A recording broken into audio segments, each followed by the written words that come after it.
O Livro dos Espíritos, Allan Kardec.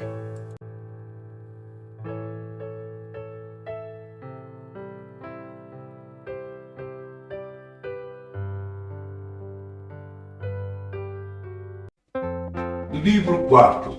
Esperanças e Consolações. Capítulo 2. Penas e Gozos Futuros. 4. Natureza das penas e dos gozos futuros. Parte 1. 965. As penas e os gozos da alma após a morte têm alguma coisa de material? Não podem ser materiais, desde que a alma não é da matéria. O próprio bom senso diz: essas penas e esses gozos nada têm de carnal, e por isso mesmo são 1000 vezes mais vivos do que os da terra. O espírito, uma vez desprendido, é mais impressionável. A matéria não mais lhe enfraquece as sensações. 966. Por que o homem faz ideias tão grosseiras e absurdas das penas e dos gozos da vida futura?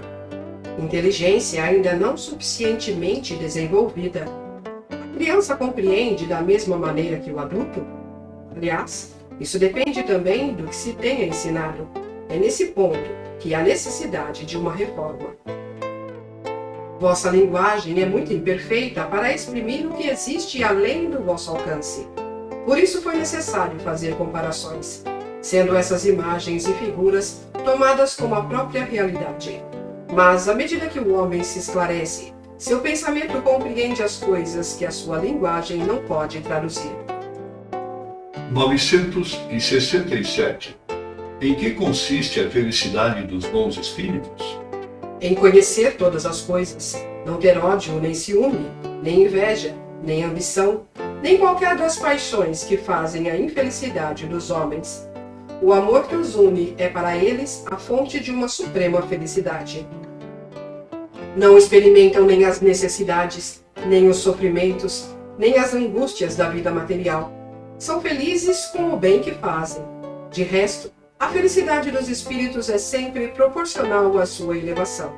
Somente os espíritos puros gozam, na verdade, da felicidade suprema, mas nem por isso os demais são infelizes. Entre os maus e os perfeitos, há uma infinidade de graus, nos quais os gozos são relativos ao estado moral. Os que são bastante adiantados compreendem a felicidade dos que avançaram mais que eles e a ela aspiram, mas isso é para eles motivo de emulação e não de inveja. Sabem que deles depende alcançá-la e trabalham com esse fito, mas com a calma da consciência pura, sentem-se felizes de não ter de sofrer o que sofrem os maus.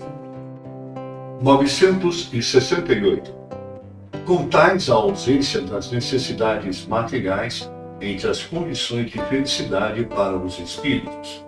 Mas a satisfação dessas mesmas necessidades não é para o homem uma fonte de gozos? Sim, de gozos animais. E quando não pode satisfazer essa necessidade, isto é uma tortura.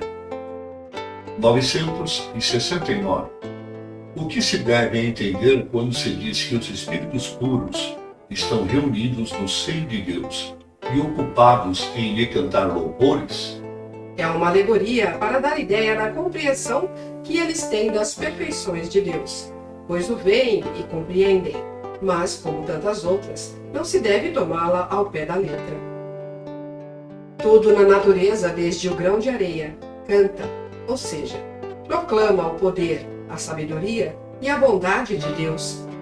Mas não penseis que os espíritos bem-aventurados estejam em contemplação na eternidade. Isso seria uma felicidade estúpida e monótona, e mais ainda, a felicidade do egoísta, pois a sua existência seria uma inutilidade sem fim. Eles não sofrem mais as tribulações da existência corpórea. Isso já é um gozo. Depois, como já dissemos, conhecem e sabem todas as coisas, e empregam proveitosamente a inteligência adquirida para auxiliar o progresso dos outros espíritos. Essa é a sua ocupação e, ao mesmo tempo, um gozo. 970. Em que consistem os sofrimentos dos espíritos inferiores? São tão variados quanto as causas que os produzem, e proporcionais ao grau de inferioridade, como os gozos são proporcionais ao grau de superioridade. Podemos resumi-los assim: cobiçar tudo o que lhes falta para serem felizes, mas não poderem obtê-lo. Ver a felicidade e não poder atingi-la. Mágoa, ciúme, raiva, remorsos e uma ansiedade moral indefinível. Desejam todos os gozos e não podem satisfazê-los. É isso que os tortura. 971. A influência que os espíritos exercem uns sobre os outros é sempre boa? Sempre boa da parte dos bons espíritos, é claro. Mas os espíritos perversos procuram desviar do caminho do bem e do arrependimento os que consideram suscetíveis de ser arrastados e que muitas vezes levaram para o mal durante a vida terrena. 971-A. Então a morte não nos livra da tentação? Não, mas a ação dos maus espíritos é muito menor sobre outros espíritos do que sobre os homens, pois aqueles não estão sujeitos às paixões materiais. 972. Como procedem os maus espíritos para tentar os outros espíritos, se não dispõem do auxílio das paixões? Se as paixões não existem materialmente, existem, entretanto, no pensamento dos espíritos atrasados.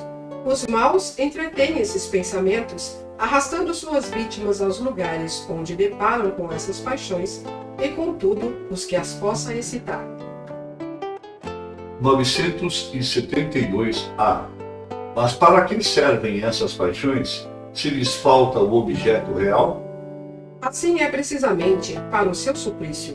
O avarento vê o ouro que não pode possuir, o devasso as orgias de que não pode participar, o orgulhoso as honras que inveja e de que não pode gozar.